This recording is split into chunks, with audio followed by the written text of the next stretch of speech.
ეს არის სრული ტუტორიალი თუ როგორ გავაკეთოთ ეს დიზაინი Canva-ში.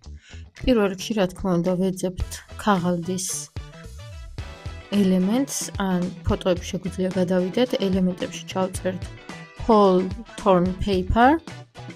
აქედანაც შეგვიძლია ავარჩიოთ, ან ფოტოებიდან. მე ამ შემთხვევაში ფოტოებიდან ავარჩია. უშუალოდ დიზაინში კი ნახავთ, რომელს ჩავსვამ. ახლა ავარჩიებ ფონის ფერი, გრადიენტული და უკვე ჩავსვამ ამ ფოტოს. შემდეგ, რა თქმა უნდა, დავამატებთ ტექსტს. შევურჩევთ ფონტს და ეფექტებს.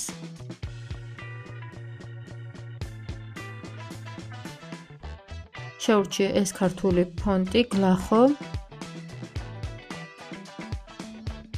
და ახლა უკვე დავარეგულირებთ ზომები და პოზიციები.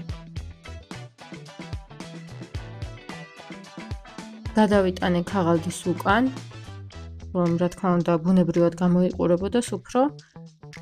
აქედან shadow ნახე, როგორ გამოიყურებოდა, თუმცა ამას ნეონი ჯობია და საბოლოოდ ნეონს შევარჩევ. დავარეგულიროთ პარამეტრები ნეონის შემთხვევაშიც და ახლა უკვე დავამატოთ მეორე ტექსტი, რომელიც გვაუწყებს, რომ რაღაც საინტერესოს უნდა ველოდოთ.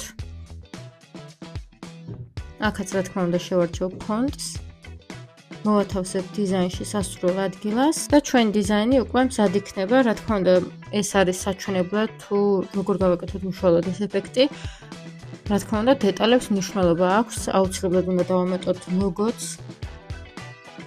და სხვადასხვა დეტალები, რასაც საჭიროდ ჩავსვით, თუმცა ლოგო აუცილებელია იმისთვის, რომ მომხმარებელმა იცოდეს თუ ვის პოსტერს უყურებს. სულ ეს არის.